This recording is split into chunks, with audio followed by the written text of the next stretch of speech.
জামায়াত এবং শিবির এই দুইয়ের মধ্যে সম্পর্ক কেমন? এবং আপনারা এই যে সম্পর্কের যে ধরনটা, এটা কি কোনো বাউন্ডারি আকারে মেনটেন করেন? নাকি ব্যাপারটা এরকম যে ওকে, অন্যান্য দলগুলোর ক্ষেত্রে যেটা হয় যে যে ছাত্রলীগ করে তারপরে ছাত্রলীগ শেষ করে আওয়ামী লীগে গিয়ে যুবলীগে যায়, তারপর সেখান থেকে আওয়ামী লীগের মূল সংগঠনে যায়। বিএনপির ক্ষেত্রেও মোটামুটি একই ধরনের, ছাত্র দল থেকে যুবদল, যুবদল থেকে বিএনপিতে যায়। আপনারা জামায়াত এবং শিবিরের মধ্যেকার এই যে মিল এবং অমিল, এটা কিভাবে মেনটেন করেন? জি, ধন্যবাদ আপনাকে।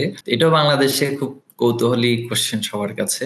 তো সে জায়গা থেকে আমি বলবো যে ছাত্র শিবির একটি ইন্ডিপেন্ডেন্ট সংগঠন, ছাত্র সংগঠন।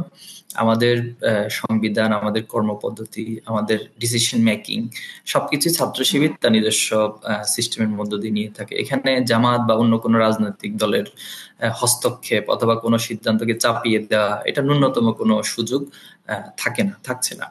এখন আপনি যে কোশ্চেনটা রেজ করেছেন যে ছাত্র শিবির শেষ করার পরে সে কোথায় যায়, তো আমাদের সাংবিধানিকভাবে যেটা বলা হয়েছে যে ভাতৃ শিবির, অর্থাৎ যখন আপনার ছাত্র জীবন শেষ হবে, যেহেতু ছাত্র সংগঠন, তখন আপনার কর্মজীবনে যাওয়ার পর বা সাংগঠনিক লাইফ শেষ করার পর ভাতৃ শিবির একটি প্ল্যাটফর্ম, অর্থাৎ এখানে যতজনই ছাত্র শিবিরের সাথে আগে সম্পৃক্ত ছিল সবাই ভাতৃ শিবিরের সাথে সংযুক্ত হয়ে যায়।